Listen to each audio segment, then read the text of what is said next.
All right, shalom, shalom, shalom, Israel.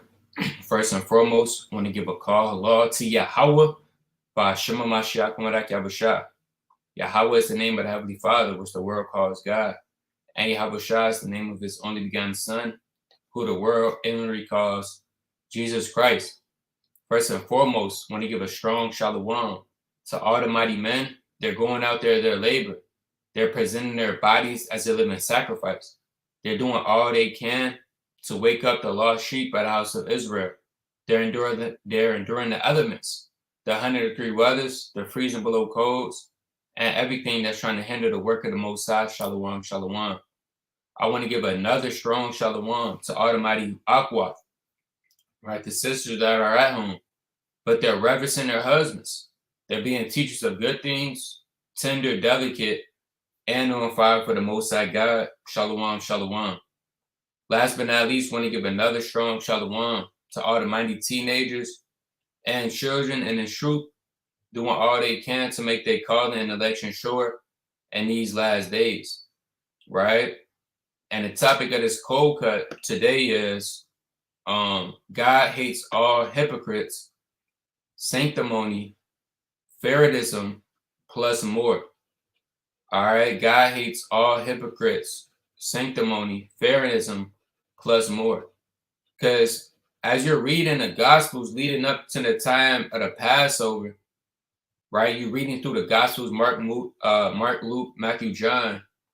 You constantly hear the Lord getting on the wicked hypocrites, chiefly, the off evil Pharisees that was doing his time, right? You constantly see that throughout that you read the Gospels. And as approaching, the Lord's Passover, we have to, go over these things. We have to tackle hypocrisy. All right. You got a term called sanctimony. You want to tackle these different things so we know what spirit to move in and what spirit not to move in. Right. And hypocrisy is, that's something that's not really touched on like that, in the nation. So we want to touch on it and we want to go into these precepts. All right. So let me shalom to everybody that will tune into the live stream. All right, let's go. Let me share my screen.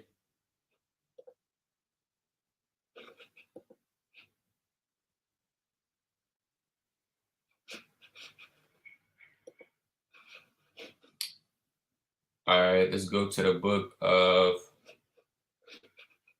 Salakia. Let's go to the book of John, the 11th chapter. All right, let's go to the book of John, chapter 11.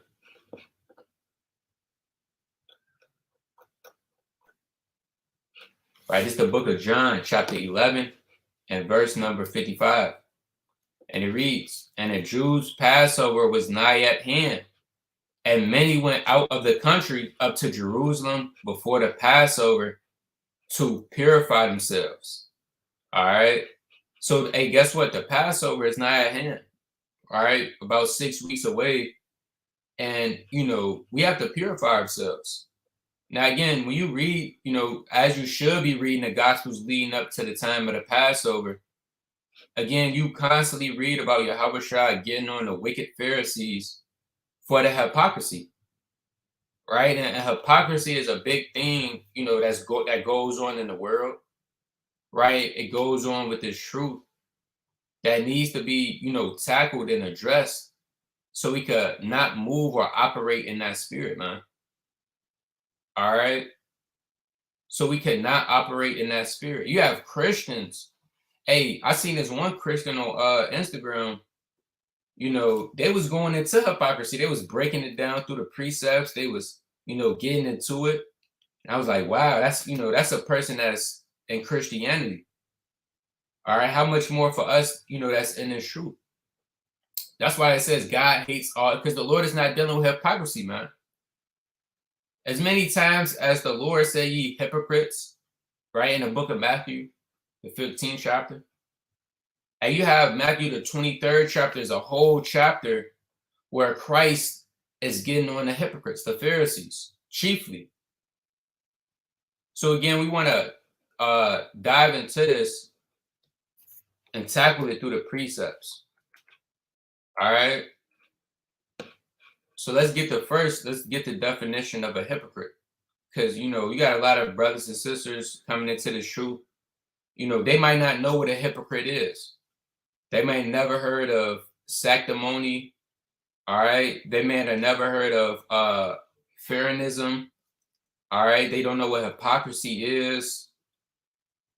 Whole time, it's going on in your everyday life in the church, in the Christian church, which it's a lot of madness. All right. Nevertheless, this is hypocrisy.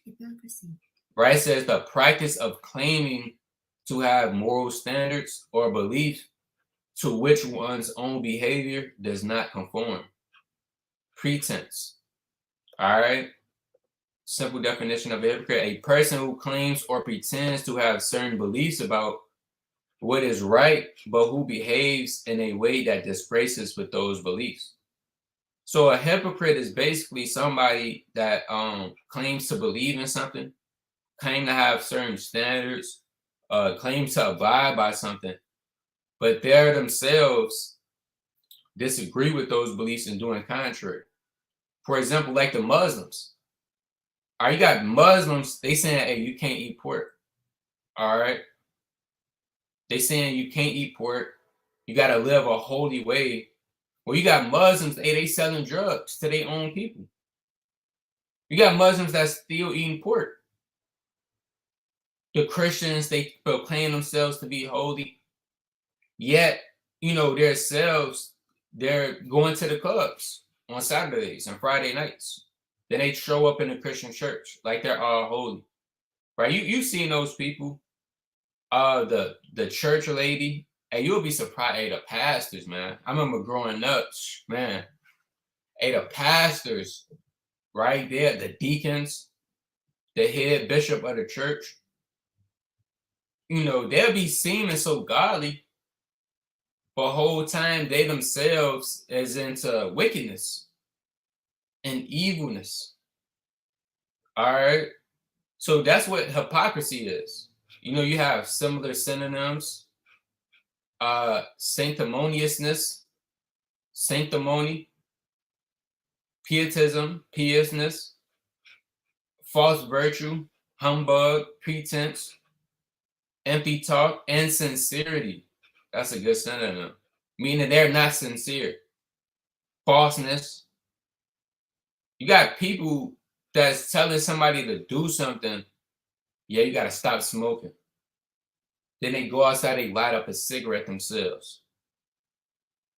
You got brothers asking, hey, you telling your rib, hey, did you fast? Then she say, no. You say, why are you getting on her for fasting? Brother, you haven't fasted in some weeks. You ask, hey, what did y'all read? What book is brothers in? And it's been 2-3 weeks before you even picked up your own Bible. Phonyism. All right, you got two-facedness, deception. All right, but I want to touch on this word, sanctimony. Right? Sanctimony. It says the action or practice of acting as if one were morally superior to other people. See that? That's what the evil Pharisees, that's what they was into. It says the action of practice of acting as if one were morally superior to other people. And that's off. Let's go to Philippians chapter 2. Right? You acting like you better than somebody. Whether you might have more knowledge than them, you might be more, rooted. You might have more than that person. And you acting like you superior to them. Hold on, I thought the Lord said, have lowliness of mind. All right, let's go to the book of Philippians, chapter 2. All right, let's go to the book of Philippians, chapter 2, and verse number 3. All right, Philippians chapter 2 and 3. Let nothing be done through strife or vainglory, but in lowliness of mind. Meaning you want to always be of lowliness of mind. Have, be humble, walk with your head down. lowliness, meekness, the spirit of shamefastness, discretion, esteeming yourself as nothing. It says, but in lowliness of mind, let each esteem other better than themselves. Right? You want to let each esteem other better than themselves. So you want to have the mindset, okay, this brother, instead of you saying, I'm better than this person, or you looking at somebody and you saying I'm morally superior to them because I'm doing A, B, and C. Hey, you want to let everybody esteem each other better than themselves. So you want to say, you know what, this brother, he's really better than me. All right. No, this brother, he's, although hey, you might, chiefly be better than that person in some type of way. You still want to have a mindset of, nah, this brother, he's better than me. And that's what Simon said. Let me get that in the book of First Maccabees. All right, that's what Simon said. He said, I am no better than my brothers. Meaning my brothers, they're better than me. And it is what it is. Just the book of First Maccabees, chapter 13 and verse number 5. Now, therefore, be it far from me that I should spare my own life in any time of trouble, for I am no better than my brother. All right. I am no better than my brother. That's what Simon, and he's a high priest. So on some type of level, he's superior on just a priesthood level than certain other men. Yet he said, hey, I am no better than my brother. Meaning, hey, we all the same. If not, they better than me. That's how it go. That's the mindset. So hypocrites, not only is hypocrisy just one-sided. Okay, you saying one thing, but you're doing the opposite. Right? You have sanctimony, which is men. They act like they morally superior. They act like they better than somebody when the whole time they're not. That's what that's going into. All right. That's exactly what that's going into. Let's look up the word Pharisaism. All right. Pharisaism, the doctrine of practices of the Pharisees, especially strict observance of the traditional and written law. It says the quality of being self-righteous or hypocritical, to place a heavier expectation on others than ourselves, is Pharisaism. See that? One who is separated. So you got they literally, those wicked Pharisees, they literally had their own definition. Just being hypocritical. And that show you how being a hypocrite, dealing with hypocrisy, dealing insincere, because not all Pharisees is hypocrites. You had Nicodemus, was a Pharisee. You had righteous Pharisees that actually believed on Yahushua. Yet for those wicked Pharisees during the time of Yahushua that was tempting the Lord, getting on his last nerves, coming with all type of deceit, they got a bad name for the whole Pharisee, the sect of the Pharisees. Because now when you think about a Pharisee, first thing that comes up to your head is hypocrisy, hypocrites, self-righteous, evil, wicked men. Instead of the first thing comes to your mind should be, okay, an expert on the law, on a written traditional law, experts in a Mosaic law. You don't think of that when you think of a Pharisee. First thing that comes to your head is a hypocritical. All right, which is hypocritical. So this is what hypocrisy is going into.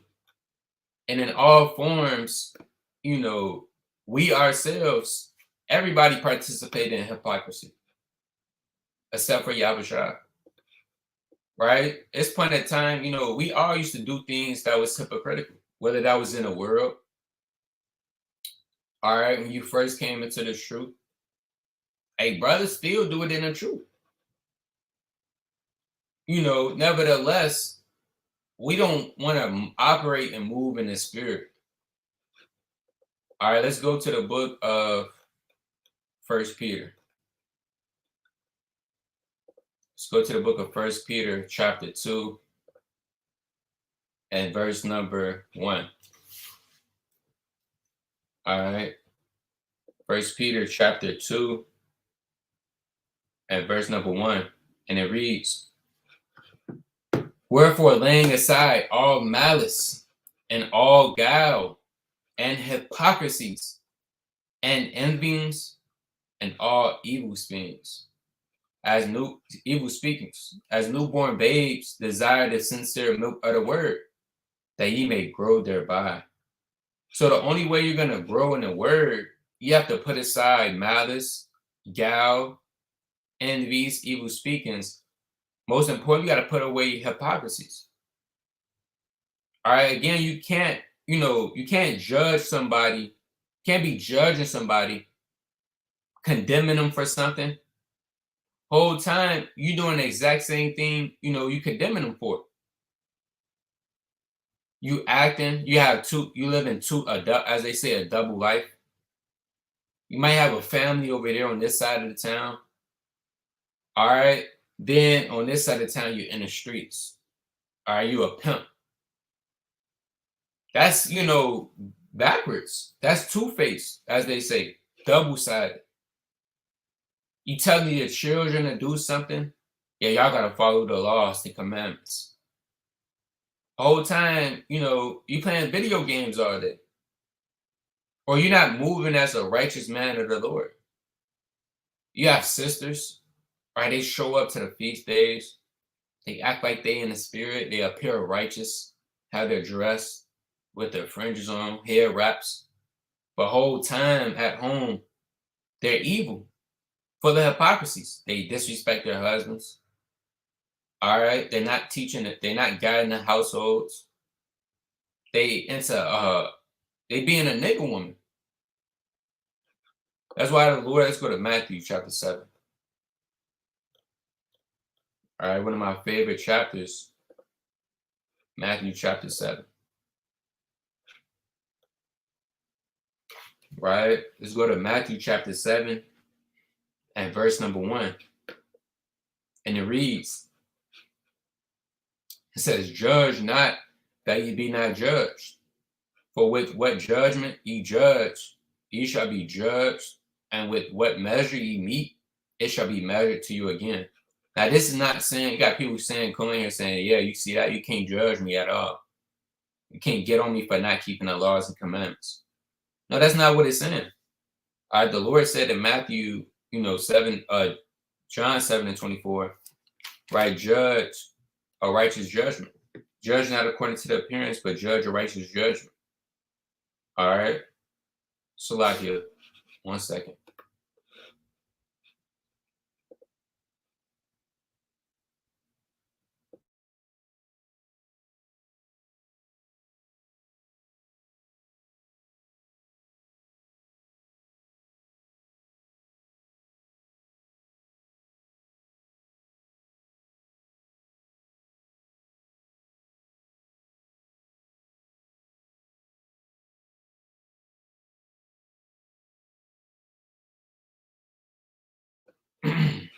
All right, Salakia. So again, that's what it's not saying, that you can't judge. Now, this is what it's really saying. Verse 3. "And why beholdest thou the mote that is in thy brother's eye?" Right? Because certain people, they'll try to behold the mote that is in somebody else's eye. All right, Jake, we all growing up in the world, we always had that spirit of, trying to get on somebody. Whether that's you as a teenager, you was a child, criticizing somebody, as they say. Now, constructive criticism, that's different. Nevertheless, that criticizing spirit always got something to say. right? You beholding the motes that is in your brother's eye. Why didn't this brother just do this? Right? The brother might have got caught up, doing, whatever, fell on hard times, might have made a mistake, slipped up. Then you like, why did this brother just do this? You're supposed to do this, da da da da da. So you considering the mote in thy brother's eye, whether that's your wife, why did she just da da da da da, so and so, who out the bam? Or your children, why did they just woo woo woo this? Right? You considering the mote that is in thy eye, you probably telling them something, hey, watch out for this. Don't do this. Don't do that. But it says, but considerest not that the beam is in thy own eye. Whole time you saying don't do something, but you have a beam that's in your eye. Meaning it might not necessarily be the same thing, but you're dealing with, instead of trying to you getting a mote, you see the motes in somebody else's eye, you see it, you trying to get on them about it. You have a beam in your own eye. Whether that's slothfulness, theft, right? Wicked thoughts. You're trying to get on a brother. Yeah, brother, you got to think righteously according to the scriptures. You have to meditate good things and wisdom. Pursuing Sirach chapter 14 and 20. Whole time you in your everyday life, you getting wicked, you thinking about wicked thoughts. You're getting wicked, your mind is not right. You're not considering the beam that is in your own eye. It says, or how wilt thou say to thy brother, let me pull out the mote of thy own eye, and behold, a beam is in thy own eye. Thou hypocrite, first cast out the beam out of thy own eye, and then thou shalt see clearly to cast out the mote out of thy brother's eye. Right? Because how you going to cast out somebody's mote that's in their eye, or something they dealing with, and you can't even see clearly because you have a mote in your eye? So Yahweh Shah, all praises to the Most, he gives steps on how not to deal in hypocrisy. How not to be a hypocrite. First, you have to cast out the mote that's in your own eye. The beam that's in your own eye. Now that beam could be anything holding you back. That could be a particular spirit, right? Something, that's in your marriage. Something dealing with your family. A struggle that you deal with. The beam could be anything. Nevertheless, you want to cast it out of your own eye first, so you can see clearly. Then you want to help your brother out. Because if you try to cast somebody's other's mode out, yeah, you should get a job, you should do this, da da da da. And brother, you don't even have a job. You telling somebody, oh yeah, you need to get a job, but you yourself don't have a job. You saying your prayer should be this long. You should pray this many times today. You have brothers that's like that, even in the truth.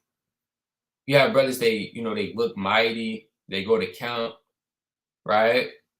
This is a true story. You have actual brothers that's doing this. They go on account. They saying Kwam Yashar, they're super loud.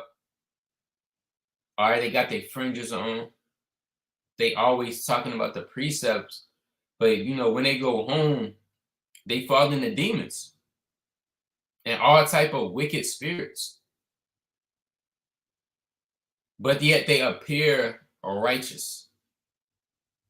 You first have to cast out the beam that is on thy own eye. And you should want to do that first. You should want to get yourself first right. Okay, you know what? Right? I don't want to be a hypocrite. I don't want to move in this hypocrisy spirit like the Pharisees. I'm going to first get this mote out of my own eye. Let me get some counsel. All right, let me get some precepts on this. Let me go on a fast so I can remove this spirit. Then after you did that, now you could, okay, yeah, brother, I've been seeing, you haven't been really moving in the spirit lately. Something's been off with you. You haven't really been on fire. Or, I seen the other day you was moving kind of hasty, da da da da da.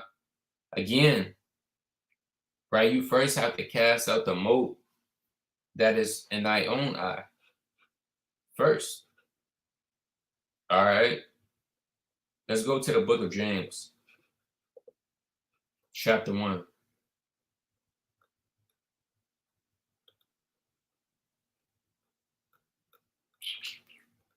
Salakia. James chapter 1. And let me see where I'm going to start at.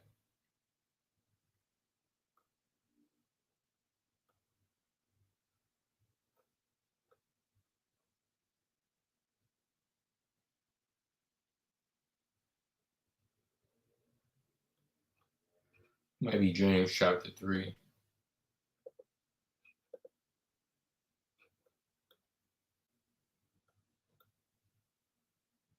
Right, this is James chapter 1 and verse number 15. It says, this wisdom descendeth not from above, but is earthly, sensual, devilish. For where envy and strife is, there is confusion in every evil work. But the wisdom that is from above is pure. Right? So the wisdom, the understanding that the Most High gives from above is pure, is undefiled. Then peaceable, gentle, and easy to be entreated, full of mercy and good fruits, without partiality and without hypocrisy. So the way you know if somebody truly has the wisdom that's above, because you have many different types of wisdom. Wisdom on the right hand. You have the wisdom that descendeth not from above, and then you have the wisdom that is above. The wisdom that's above is without hypocrisy. So with this, you can tell, hey, the wisdom, which brother or sister has the wisdom that's not from above, or, the wisdom from above. Wisdom from above is going to be without hypocrisy. All right? The wisdom from above is going to be without hypocrisy. Right? And typically, hypocrites, they typically try to do things in the dark, where the masses, like for example, the Pharisees, a lot of people didn't know what's going on, but it takes a person to have a strong discernment, like Hamashiach Malak Yahushua, who knew their thoughts, knew their intentions, knew who they were, and they chiefly brought everything to the light. Because men that's moving in that spirit, they're gonna try to hide, be in the dark. Like they said, like the definition said, appear like they're righteous, like they're sanctimony, like they're morally superior. Oh yeah, hey man, nobody really messing with me on the precepts, right? Nobody really on my level when it comes to these breakdowns and these precepts, man. All praises to the Most High. That's off. What do you mean nobody's on your level? There's somebody always out there, they gonna be always better than you, whether you know them or not. So that's why the Lord let's go to the book of Sirach, chapter 1. All right. Hypocrites, they're gonna try to operate in the dark, like the Pharisees. But it's always gonna be somebody to search you out. Who searched out some of those men, they was getting away with what they was doing for a long time. They was hiding, they getting away with it. But it takes somebody that had to search them out, like a Mashiach woman like Yahushua. He searched out their wickedness. And guess what? If you move in hypocrisy, it's 100% guaranteed the Most High is gonna search you out. He's gonna search you out. Whether that's a brother to examine you, he sent a spirit of guilt on you, have you confess it. You know how many times, certain men just confess, they just came out, they say, hey, yeah, I'm just doing this. All right, or the Most High is gonna bring that to the light. Right, so this is Sirach chapter 1 and 29. All right, it's the book of Sirach, chapter 1 and 29. It says, be not an hypocrite in the sight of men, and take good heed what thou speakest. Right? So the Lord said, be not a hypocrite in the sight of men. You want to take good heed what you speak, because with your words, you're going to be justified. And with your words, you can condemn yourself by your words. So if you know you're not, you haven't really been in the spirit, right? You're doing something that you ought not to. You're appearing righteous. You're moving in the spirit of pride. The Lord said you want to take good heed what you speak, because the moment those words come out of your mouth and are full of hypocrisy, the Most High could discover those secrets. As we about to read on to verse 30. Right? Verse number 30. Exalt not thyself, lest thou fall, and bring dishonor upon thy soul. And so God discover thy secrets. Because the Lord will do that. Because the Most High sees everything. What those Pharisees was doing in the Gospels, guess what? Those men, the men didn't know what's going on. But guess what? The Lord sees all things. The eyes of the Lord are in every place, beholding the good and the evil. It says, and God discovered thy secrets and cast thee down in the midst of the congregation, because thou camest not in truth to the fear of the Lord, but thy heart is full of deceit. That's why it's important to be sincere. You want to make sure you have a clean heart. You want to make sure you have a renewed spirit. You coming in truth. You're not insincere. So Most High could cast you down in the midst of the whole congregation. And all of your deeds, they're going to be discovered. They're going to be searched out. All right, let's go to the book of Matthew. All right, let's go to the book of Matthew, chapter 23. Let's get into it. Right, it's the book of Matthew, chapter 21. It's like chapter 23 and verse number 1. Matthew 23 and 1. And it reads, then spake Yahushua to the multitude and to his disciples, saying, the scribes and the Pharisees sit in Moses' seat. All therefore whatsoever they bid you, observe, and that observe and do. But do ye not after their works, for they say and do not. So Yahushua told, his disciples, everything that the Pharisees tell you to do, do it. Observe and do it, because they're right. But don't follow after their works, for they say and do not. Right? And that's deep on another level. But if the Lord came to your wife in a dream and said, yeah, your husband, whatever he tells you to do it and observe it. But do not after his works, for he say and not do. Right? Or the Lord come to you in a vision, brother in your congregation, that you label, he said, hey, guess what? Do not after his works. Right? For he say and do not. Hey, this thing could get deep. Your children. Hey, your family members, man. They could see you not moving in the right spirit. Right? They could get on you. Right? It was this one account, with this one sister, she was in the truth. She was, saying that she was the Israelite. She was wearing her dress and her fringes. And one day, her brothers, they was, her family was tempting her, right, to smoke weed. And, they was like, nah, don't, they was like, don't do that. Because, she don't smoke. She's an Israelite. But slowly but surely, she fell into the temptation, right? And right after she went off, hey, they said, hey, I thought you can't be, doing this. I thought you was the Israelite. Thought you said, that we can't be doing this, but, you doing this yourself. Hey, that actually happened. That's what it means by for they say and do not. That's why you have to watch what you say. All right, you must watch what you say. 'Cause if you don't watch what you say, your word. And the Lord said in James 3rd chapter, hey, the tongue, you know, is a bold member. Let me get that in James real fast, chapter 3. Right, you must watch what comes out of your mouth. You must watch the words.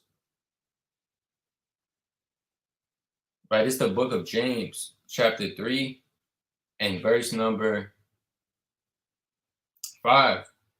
It says, even so, the tongue is a little member and boasts of great things. Behold, how great a matter a little fire kindleth. See that? The Lord said, hey, the tongue is a little member and boasts of great things. And even a tongue, it says, verse 6, and the tongue is a fire, a world of iniquity. So is the tongue among our members, that it defileth the whole body, and setteth on fire the course of nature, and is set on fire of hell. For every kind of beast, and of birds, and of serpents, and of things in the sea is tamed, and have been tamed of mankind. Right? Because the Adam, he named all of the creatures. All of the animals, they've been tamed. It says, verse 8, but the tongue can no man tame. It is an unruly evil, full of deadly poison. The words that proceed out of your mouth, hey, is deadly. The tongue is deadly. That's why you must watch what you say. Let's go back to Matthew chapter 23.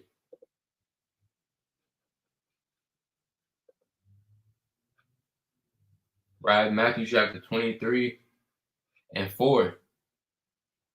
It says, for they bind heavy burdens and grievous to be borne, and lay them on men's shoulders, but they themselves will not move them with one of their fingers. That's off.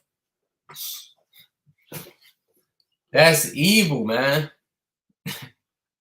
Right? It says, for they bind heavy burdens and grievous to be borne, and lay them on men's shoulders. You giving brothers burdens. You just laying burdens on brothers. But you yourself will not even move them with one of your fingers. Whether that's physical or spiritual. Yeah, here, take this. You just adding burdens. And you yourself, you don't have no burdens. All right, that's off. It says, but all their works they do to be seen of men. They make broad their phylacteries, and enlarge the borders that are garments. All right, let's look up phylacteries. Right.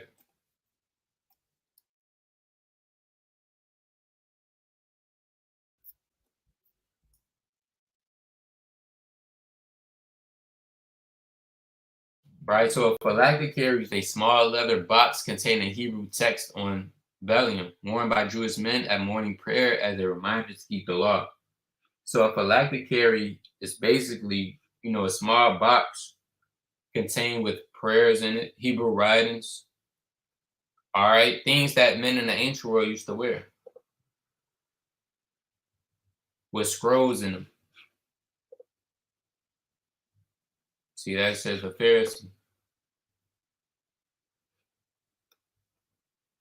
So this what the hypocrites the ancient men, chiefly the Pharisees used to wear, or men in general, to remind them of their morning prayer. 2 small leather boxes contain verses from the first books of the Bible. It says boxes are attached to leather straps. So you would tie it on your arm, placed on your head. It says, worn as a reminder of God to follow Jewish law daily, removed at conclusion of morning prayer services. So you can wrap it upon your arm, and you could put it upon your head. All right, to help you keep the law. Reminder. It's a reminder. So guess what they did? They make broad their phylacteries, meaning they enlarge in it. And not only that, they enlarge the borders of their garments. So they have long fringes on, right? They have long fringes on. Those big long fringes you see certain brothers wear. Now, certain brothers, they wear the regular fringes. They got their fringes, it fit them. It's nice and fitted. Then you have men, other brothers, which is nothing wrong, but they have longer fringes. Their fringes may go down. They might have a shirt with fringes on. They go down to their knees, right? For example, those are our brothers. We love them. All right, no shade. But the brothers from the HOI, man, they wear those typically, longer fringes. All right, those big ones,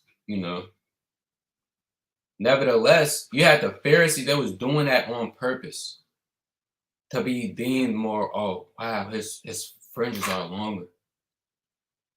His fringe, wow. All right, that's off. It says, verse 6, and love the utmost rooms at feasts and chief seats in the synagogues. So they was living good, man. They love the top rooms, the nice sections, the chief seats, and greetings in the markets, and to be called of men rabbi, right? Which means master, teacher. So they was getting men to call them Adawan, chiefly in the Hebrew. You got men like that call me Adawan. Right? You got brothers, they say that, although your wife, she should call you that, pursuing the 1 Peter 3rd chapter. Nevertheless, you got brothers forcing in your rib, hey, you gonna call me Adawan. Come on, brother. Brothers just love, yeah. Everybody from now on, my name is Adawan. Adawan Zechariah. Right? That's off. It says, but be ye not called rabbi, for one is your master, even Christ, and all ye are brethren. All right, and call no man your father upon the earth, for one is your Father, which is in heaven. Right? Let's jump down to verse number 13. Right, verse number 13, Matthew 23 and 13. But woe unto you, scribes and Pharisees, hypocrites, for ye shut up the kingdom of heaven against men. For ye neither go in yourselves, neither suffer ye them that are entering to go in. See, they was shutting up the kingdom of heaven for certain men. Whole time, they wasn't even finna get the kingdom themselves. That's what the Lord is saying. Woe unto you, scribes and Pharisees, hypocrites, for ye devour widows' houses. That's off. Right? And for a pretense, make long prayer. Therefore, ye shall receive the greater damnation. Woe unto you, scribes and Pharisees, hypocrites! Ye compass a sea and land to make one proselyte, meaning they're converting somebody into the faith. And when he is made, ye make him twofold more the child of hell than yourselves. If a Pharisee or a hypocrite, if he's making one proselyte to follow them, okay, join our sect, it's the sect of the Pharisees, this is what we do. You're making somebody 10 times worse than you are yourself. Because they're going to follow in the same footsteps as you. This is how much bad hypocrisy is. It says, woe unto you, ye blind guides, which say, whosoever shall swear by the temple is nothing, but whosoever shall swear by the gold of the temple, he is a debtor. Ye fools and blind, for whether is greater, the gold or the temple that sanctifieth the gold? And whosoever shall swear by the altar is nothing, but whosoever swears by the gift that is upon it, he is guilty.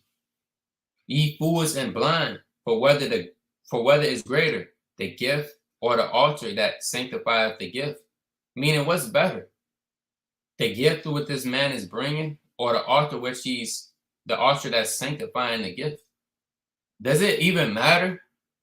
They was taking things that don't even matter and turning it into something. That's Jake for you. All right, making up his own rules, making up as God for you actually have, congregations. They actually, they're out there that they do that. We typically in Watching for Israel, we chiefly, follow the rules of the Most High God.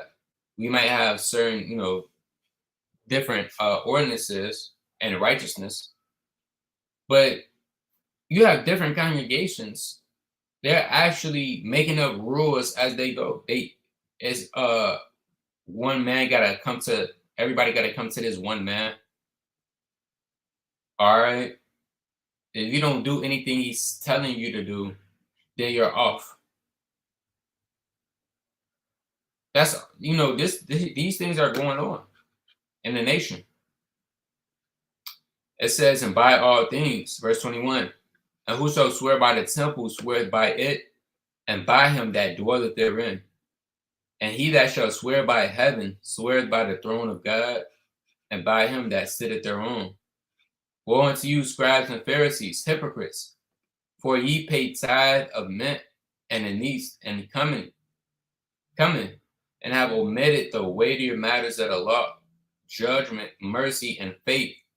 These ought ye to have done, and not to leave the other undone. Ye blind guides, which strain at a gnat and swallow a camel. Woe unto you, scribes and Pharisees, hypocrites! For ye may clean the outside of the cup and of the platter, but within you are full of extortion and excess. Right? And you don't want to. You want to make sure the inward man is renewed day by day. You don't want to put on the outward appearance or make the outward appearance clean. Let's go to that in 2 Corinthians. So what they would do is they will appear righteous unto men. They will appear. You got brothers, they do that. They appear a brother into the truth. They get around brothers on the Sabbath day. Then when it goes back to work, when they go back to the so-called job during the week, they just freaking off. All right, let's go to 2 Corinthians. Right, so you want to make sure the inward cup is clean. That's like you going into your kitchen. It's a cup and a sink that's dirty. You get the cup, you washing it, but you only wash out the outside, and you put it up and get where the rest of the dishes is. But the whole time it's still food, all type of juice, pop in the inside. No man is gonna drink of that cup. They're gonna say, nah. You try to get that to somebody. They're gonna say, nah, that stuff's still in the inside. I'm cool. Why would you? I mean, that's backwards. Why would you clean the outside? That's the cup. That's where you're gonna put your whatever, your water, your liquids in it to drink. But guess what? They so caught up in their hypocrisy and their lust, they forget about the inward man. They only worried about the outward appearance. Yeah, brothers, they do that. They buying Gucci, Louis Vuitton, right? Chris Louboutins, Christian Dior's. They put it on, all right? But in the inside, they full of evil. They worry so much about the outward appearance. This is the book of 2 Corinthians, chapter 4 and 16. For which cause we faint not, but though our outward man perish, yet the inward man is renewed day by day. For our light affliction, which is but for a moment, worketh for us a far more exceeding and eternal weight of glory. All right, this is the point, verse 16. It says, though our outward man perish, yet the inward man is renewed day by day. You want to cleanse out the inward man, meaning your spirit. That want to get cleansed out every day. To hell, hey, we don't care. Hey, you know how many times people didn't say we look like homeless people? They say, yeah, y'all look like homeless. Why is your beard all, they say, hey, why is your beard all roughed up? Why don't you go get a lineup? All right. Why don't you go do this? Go get some nice clothes on. Hey, certain brothers, they don't give a damn about that, man. They only care about your how about Shema Mashiach Yahushua and these precepts. They don't give a damn about their clothes. Do they got on the latest fashion, the latest drip, as they say, as they swagged out? Do they got on the design, the Amiri, the Balmains? A certain brother, they don't give a damn about that. Because what they care about is their spirit. You have other men, they only care about their outward appearance. Do they look good enough? All right, stay handsome enough. You got women that do the same thing. They need materialistic things to validate them. All right, but in the inside, they're full of excess and iniquity. All right, this is verse 26. Thou blind Pharisee, clean first. Matthew 23 and 26. Thou blind Pharisee, cleanse first that which is within the cup and platter, that the outside of them may be clean also. Woe unto you, scribes and Pharisees, hypocrites! For ye are likened unto whited sepulchres, which indeed appear beautiful outward, but are within full of dread men's bones and of all uncleanness. Even so, outwardly, ye also outwardly appear unto righteous unto men, but within you are full of hypocrisy and iniquity. See that? And that's what, chiefly, that was a heavy thing that was going on, not only during the time of Yahushua, but during the time of the Apostle Paul. Well, Paul had to get on these men too. You had men a part of the concision, right? They were saying, yeah, hey, get circumcised. We need you to get circumcised yourself. But they themselves wasn't keeping the laws of the Lord. But they wanted these men to zone in and lock in on laws when they wasn't even applying the laws themselves. Right? This is Romans.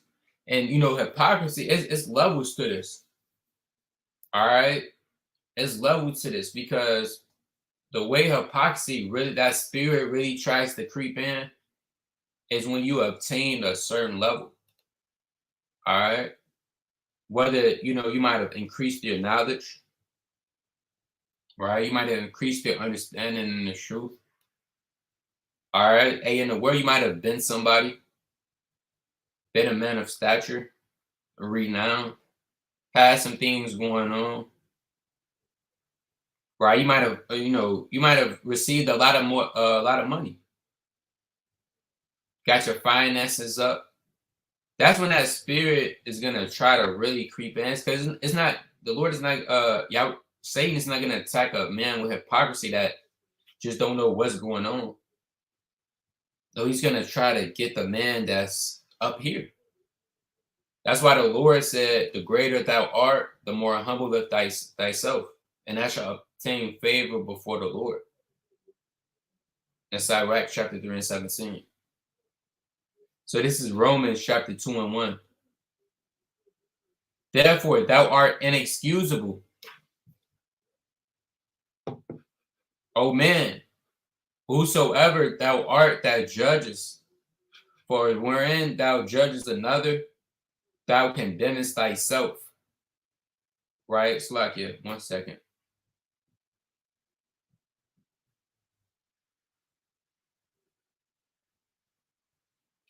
Right? It says, I'm going to read that again, Romans 2 and 1.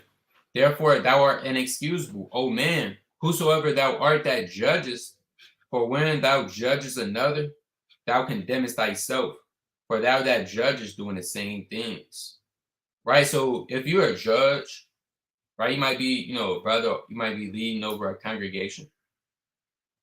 Or you might be a sister, you're over a sister's congregation, whatever the case may be. All right. Going through your everyday life, you might be a mentor, somebody that's in charge or somebody that's on a little bit so-called high level.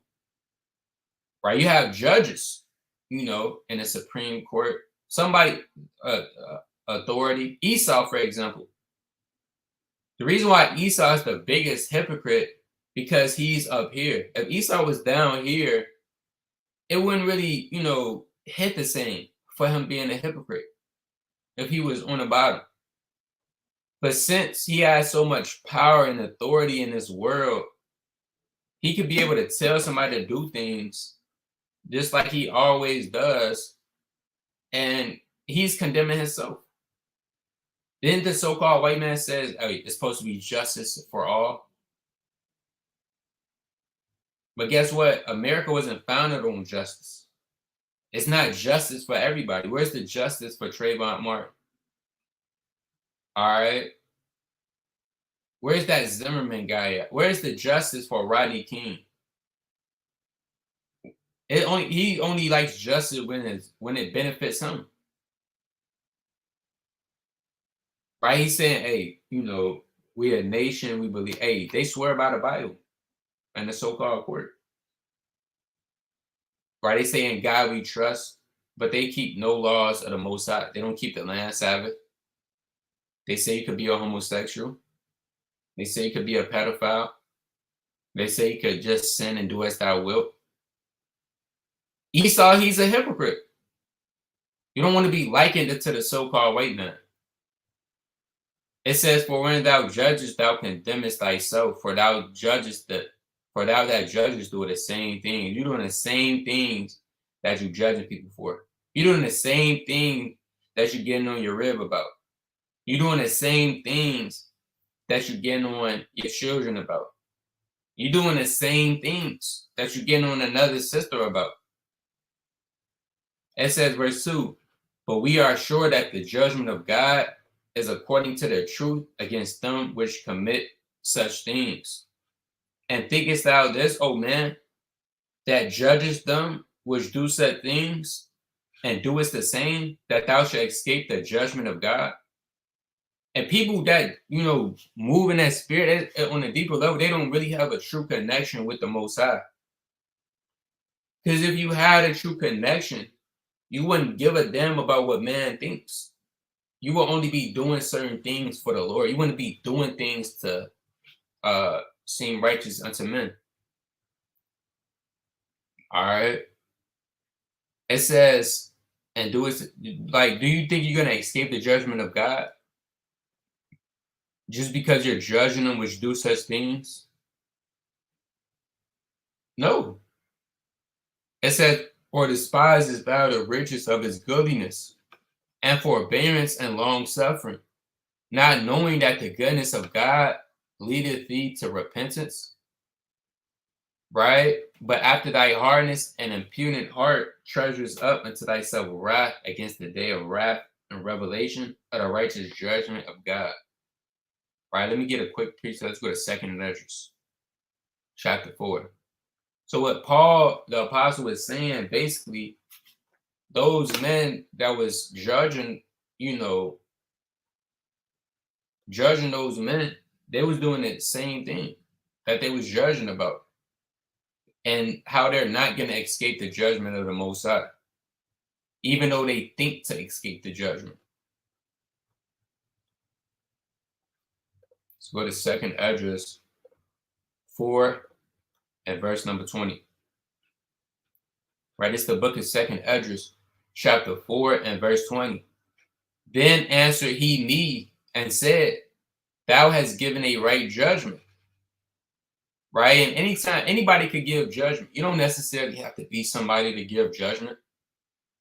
You have to make judgment in your everyday life. Right? And you could give a right judgment to somebody. Right? Yeah, I think you should do this. This would be a great scenario if you apply this and you apply this. But hold on, why judgest not thyself also? You're doing it backwards. You're giving a judgment, but you're not judging yourself. You have to first, like we read in Matthew the 7th chapter, you have to first take the mote that's in your own eye, and then you take that out, you can see clearly, you could fully, with the right spirit, get the mote that's out your brother's eye. But why judges not thyself also? You was your first judge. You should criticize yourself way harder and better than you do other people. If you criticizing other people harder and better than you do yourself, that's backwards. That means you don't give a damn about yourself. You care about other people than you do your own self. No, everything starts with you. You first have to hold yourself accountable, right? And not be foolish. Let's go to the book of, let's go back to that in Romans chapter 2.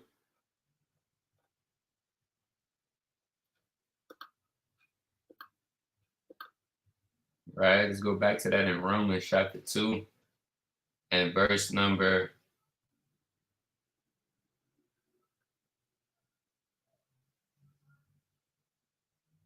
21. I'm gonna start at verse 20. Right? Romans chapter 2 and 28. Paul, he's not done getting on these men.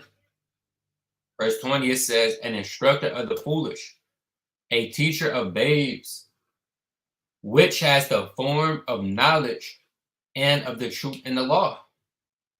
Thou therefore which teacheth another, teachest not thyself. Right? You teaching another, you're not teaching yourself though. That's like I said, it's backwards. You haven't studied. That's like you first coming into the truth, you just going out on the highways and byways. You trying to teach. How you gonna teach somebody else, but you can't even teach yourself? You don't know how to teach yourself. You teaching your wife, hey, do this, but you're not teaching yourself, brother. You're doing everything else but focusing on you. That's why it's important to be in solitude sometimes. You don't have to be around brothers 24/7. You have to make sure that you're right. You have to practice, solitude. Build that connection and strengthen that connection with you and the Most High. Because you got people there to do that. They'll teach somebody something, but not teach themselves. Right? When you go to Sirach, let's go to Sirach, chapter 37. You have one that teaches many, yet that is unprofitable unto himself. And Sirach, chapter 37.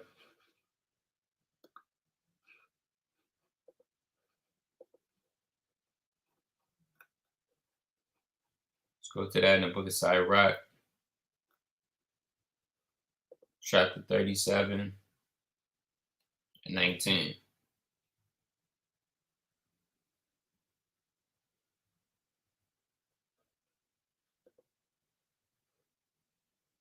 Let's go to the book of Sirach, 37 and 19.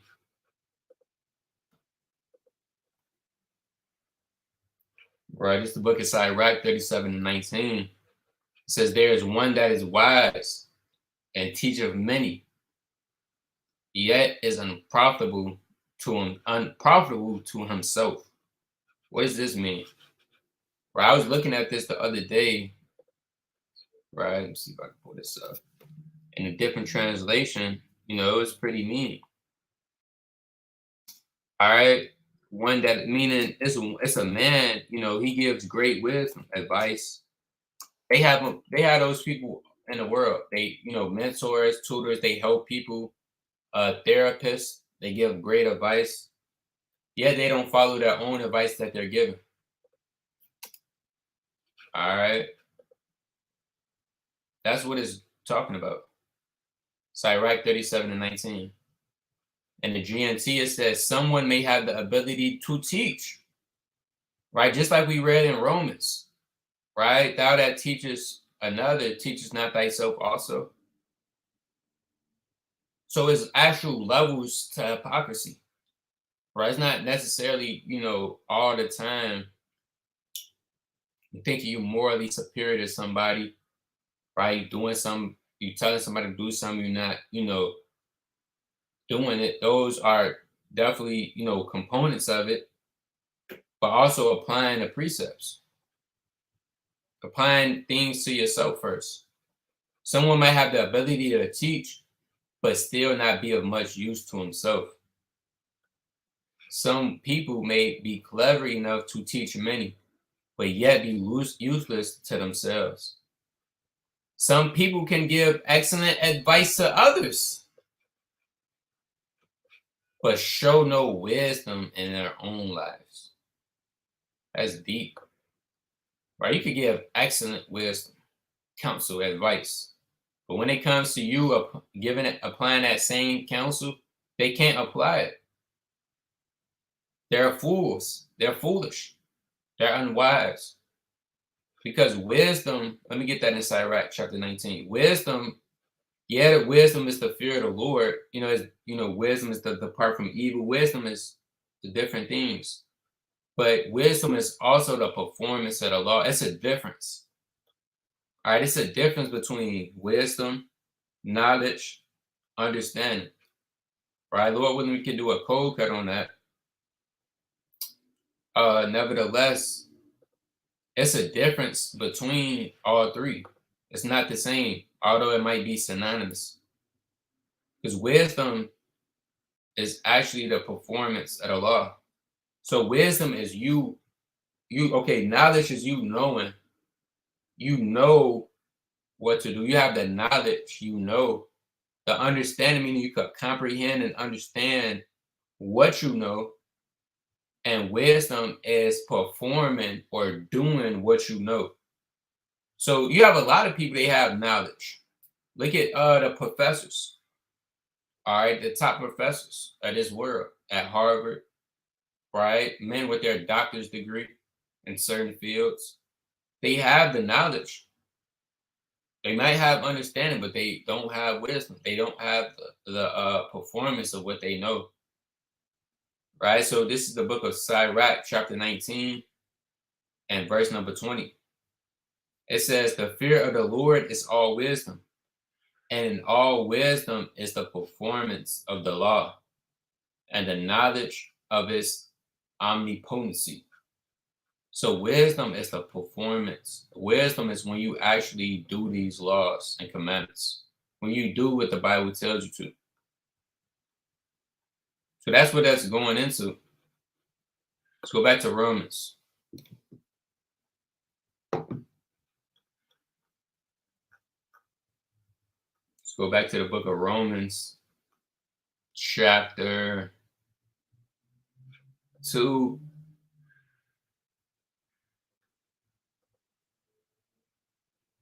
And verse number 21 again. It says, thou therefore which seest teachest another, teachest thou not thyself, that thou preachest a man should not steal. Does thou steal? Yeah, you have brothers say, hey, don't steal. You can't be stealing, that's off. They will be quick to tell you that. Quick. The whole time, they themselves, they're stealing. Thou that seest a man should not commit adultery.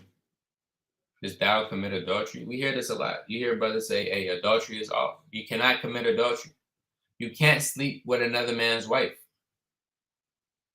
But guess what? Those be the same people that be ready to sleep with another man's wife.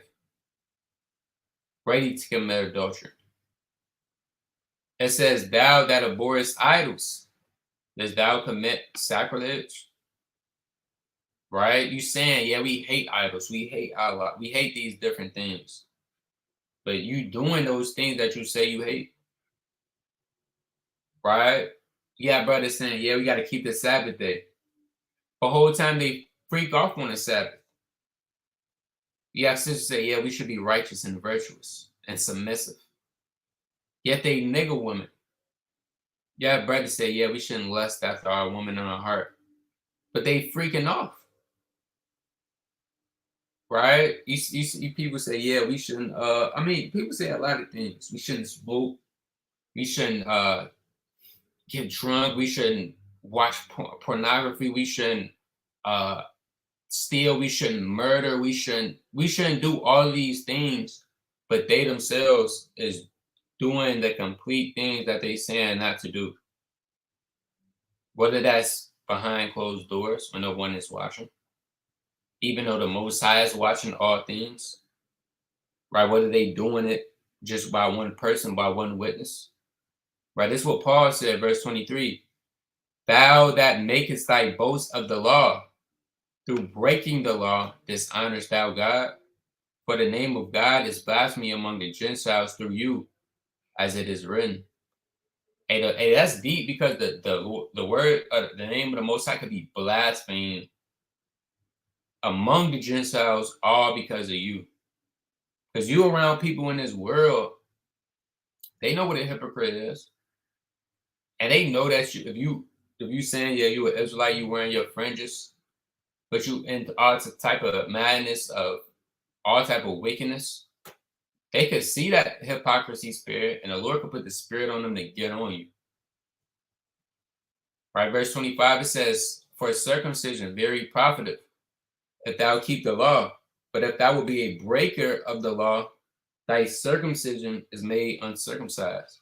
Because you have men saying get circumcised. So Paul is saying, hey, circumcision very profitable.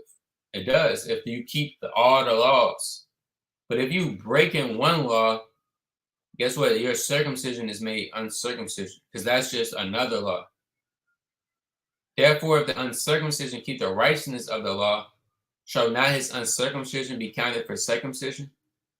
And shall not uncircumcision, which is by nature, if it fulfill the law, judge thee, who by the letter and circumcision does transgress the law? Right? So what this is saying is somebody that's of the uncircumcision, whether that's physically uncircumcised, right? He has every reason and right to get on you that is circumcised and you breaking the laws. And on another fold, the uncircumcision could represent the our people in this world. All right. That doesn't have the circumcision of the heart. So somebody in the world, they could get on you if you in this truth and you're not keeping the laws. They have every reason and right. It says, verse 28, for he is not a Jew which is one outwardly, neither is that circumcision which is outward in the flesh, but he is a Jew which is one inwardly, and circumcision that is of the heart and the spirit, and not in the letter, whose praise is not of men, but of God. And who is he talking about when he said this? None other than the Pharisees. Let's go to John chapter 12, 42. So you want to be a Jew inwardly and not just outwardly.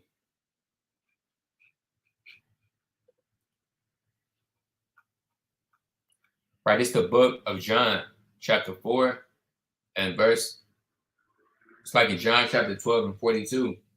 It says, nevertheless, among the chief rulers, also many believed on him. But because of the Pharisees, they did not confess him, lest they should be put out of the synagogue. For they love the praise of men more than the praise of God. Right? What did Paul say in Romans chapter 2? Let's go back to that again. So it lets you know who is he talking about? Chiefly. But this applies to everybody, Pharisee or not. It says what? Whose praise is not of men, but of God. You don't want to be like the Pharisees, whose praise of men is of men and of not of God. You want to be a Jew inwardly, whose praise is not of men, but of God, right? But of the Most High. Right, let's go to the book of 2 Maccabees, chapter 6.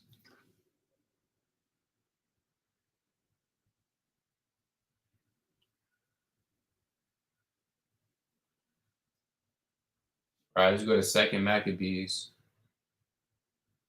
chapter 6.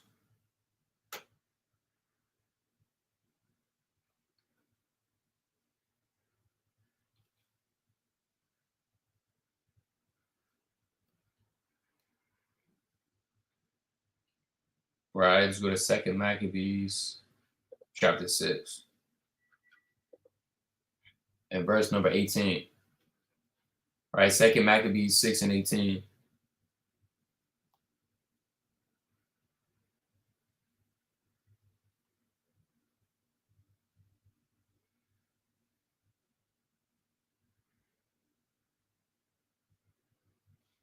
Right, this is the book of Second Maccabees, chapter 6, and verse number 18. It says, Eleazar, one of the principal scribes, an aged man, and of a well-favored countenance, was constrained to open his mouth and to eat swine's flesh. So Eleazar, during the time of the Hasmonean dynasty, right, the so-called white man, the Greeks, they wanted him to eat pork, eat swine's flesh. That's what he did, verse 19.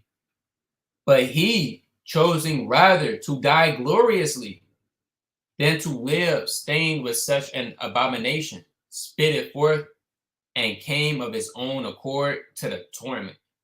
So he said, man, I'm not eating this. And he spit it forth. He said, hey, man, y'all gonna have to torment me. All right.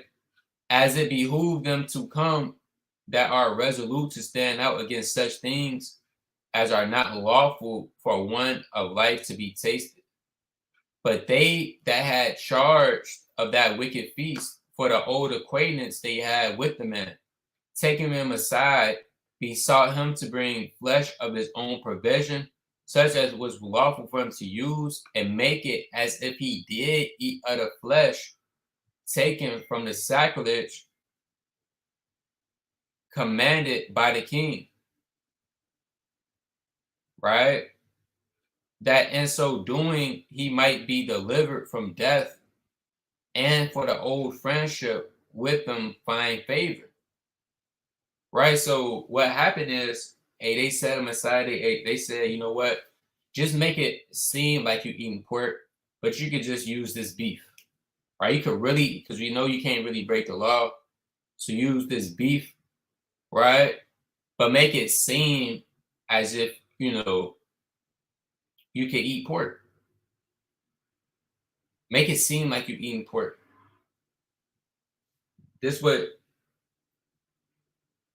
verse 23. It says, but he began to consider discreetly as one became his age and the excellency of his ancient years and the honor of his great head, one was come and most honest education from a child, or rather the holy law made and given by God. Therefore he answered accordingly and willed them straightway to send him to the grave. And it becometh not our age, said he, in any wise to dissemble, whereby many young persons might think that Eleazar, being fourscore years old, and 10 were now going to a strange religion. Verse 25 is the point. And so they, through mine hypocrisy, and desire to live a little time and a moment longer, should be deceived by me, and I get a stain to my old age and make it abominable. So he's saying, man, right? He was thinking about him. He was, talking to himself. He said, I'm 90 years old. They're gonna think I'm going after a strange religion, right? It says they do my hypocrisy. So he said, man, if I do this, hey, I'm gonna be a hypocrite, right? And that's what you got to do with yourself. There's nothing wrong with pulling to your side to yourself and saying, you know what? I'm not gonna go off because if I just told, brother, I just told other people not to do this, and I'm not gonna be a hypocrite. Right? So Eliezer, he said, hey, through my hypocrisy and desire to live a little longer, they're gonna be deceived by me. Verse 26, for it says, for though for the present time I should be delivered from the punishment of the men, yet should I not escape the hand of the Almighty, neither alive nor dead. So he's saying, hey, I'm not going to be able to escape the judgment of the Most High. Wherefore, now manfully changing this life, I will shew myself such an one as my age required, and leave a notable example to such as be young to die willingly and courageously for the law, honorable and holy laws. And when he had said these words, immediately he went to the torment. They that led him changing the good, will they bear him a little before into hatred. Right, that's it or not. But the point is, he said, I'm going to leave a notable example.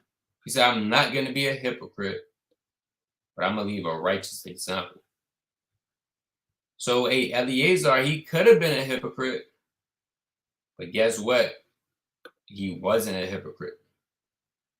All right. Let's go to the book of Nehemiah, chapter 13.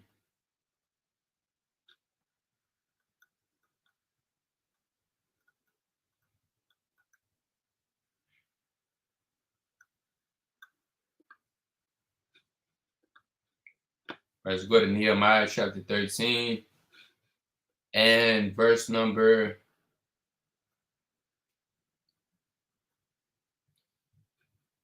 25. It says, "And I contended with them and cursed them and smote certain of them and plucked out their hair and made them swear by God, saying, Ye shall not give your daughters unto their sons, nor take their daughters unto your sons or for yourselves." Because you had the men during the time of Nehemiah, they was marrying a strange woman. It says, "Did not Solomon, king of Israel, sin by these?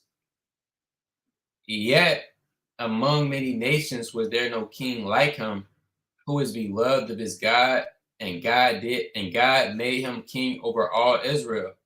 Nevertheless, even did outlandish women cause to sin."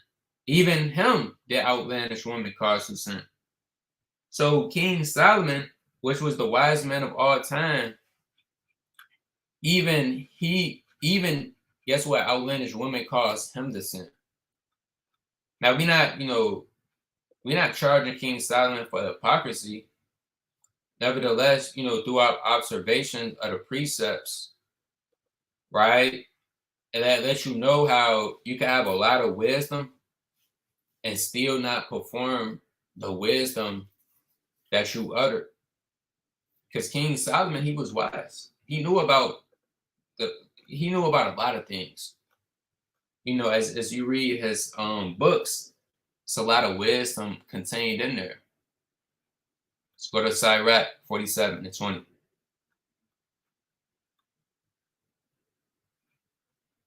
Sirach 47, and I'm going to start at verse 13. It says, "Solomon reigned in a peaceable time and was honored, for God made all quiet round about him, that he might build an house in his name and prepare his sanctuary forever. How wise wast thou in thy youth, and as a flood filled with understanding. Thy soul covered the whole earth, and thou didst fill it with dark parables.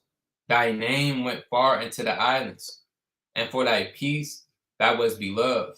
The countries marveled at thee for thy songs and proverbs and parables and interpretations."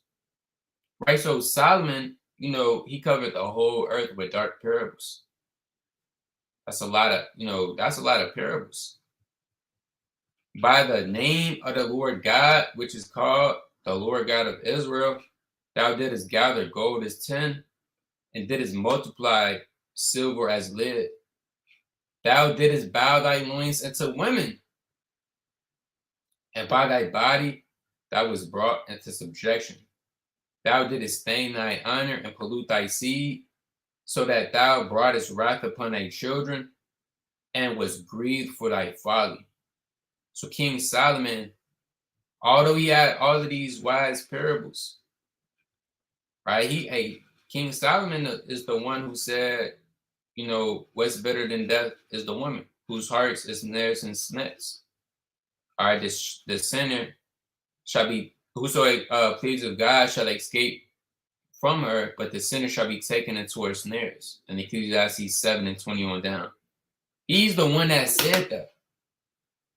Right? King Solomon, he's the same one that said in Proverbs chapter 6 and 25, right? "Lust not after her beauty in thy heart, neither let her take thee with thy eyelids." Yet King Solomon, we don't know how, well, we know how, but yet he did bow down his loins unto women. King Solomon knew about the women. He knew how evil they were. He wrote up, you could read about it. Yet he didn't apply that into his own life. So, again, like we said, we're not charging King Solomon for hypocrisy, but do our observation of the precepts, That could happen where you have a lot of wisdom and not apply some of it to your own life. That's why the Lord said, let's go to Sirach 19 and 24.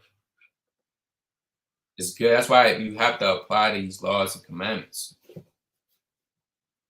Right? It's the book of Sirach, chapter 19 and 24. It says, he that hath small understanding and feareth God is better than one that have much wisdom and transgresseth the law of the Most High. All right. Let's go to the book of James, the classic, 1-22. All right, and the more we approach the Lord's Passover, we must apply these precepts. Not just doing the Passover, but, for the rest of your life. You want to be a doer of the word. Right? It's the book of James, chapter 1 and 22. But be ye doers of the word and not hearers only, deceiving yourself. That's all you're doing. You're not deceiving man. I mean, you probably is. You deceive a man, but for so long. You're not deceiving the Most High. You're not deceiving the angels. You're not deceiving the principalities. You're not deceiving the animals. You only deceiving yourself. Being a hypocrite, you only you deceiving. You playing yourself. You downplaying yourself. You destroying yourself. You deceiving yourself. That's it. You doing yourself worse. It says, verse 23, for if any man be a hearer of the word and not a doer, he is like unto a man beholding his natural face in a glass. For when he beholdeth himself and goeth his way, and straightway forgetteth what manner of man he was. And that's backward, because you just looked yourself in the mirror. You went away and you forgot what manner of man you was. That's likened to a man that hears these words, but that's not a doer. All right, let's go to the book of Luke, chapter 11.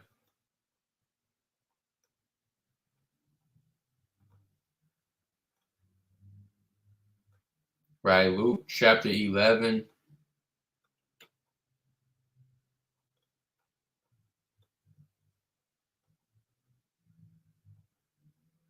Right, Luke chapter 11 and verse number 27.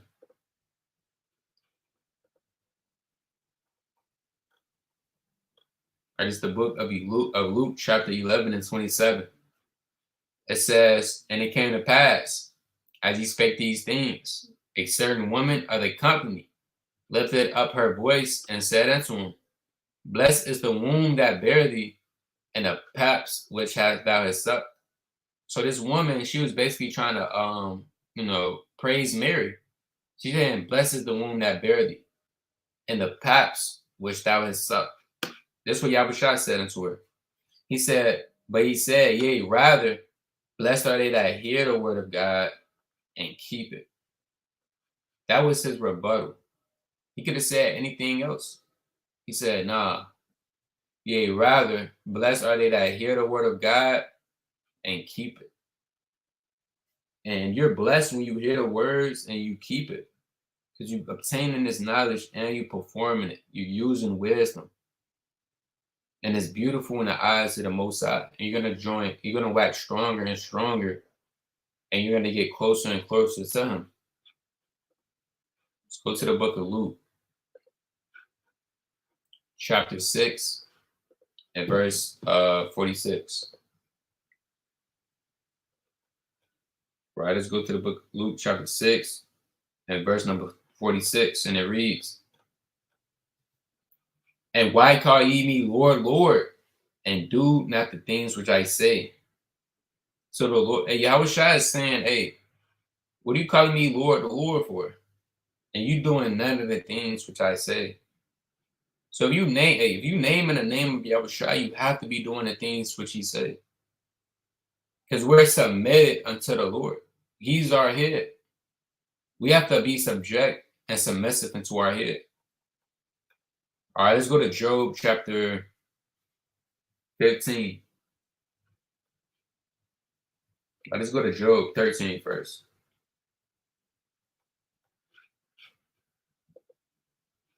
It's like a Job 15 and 20.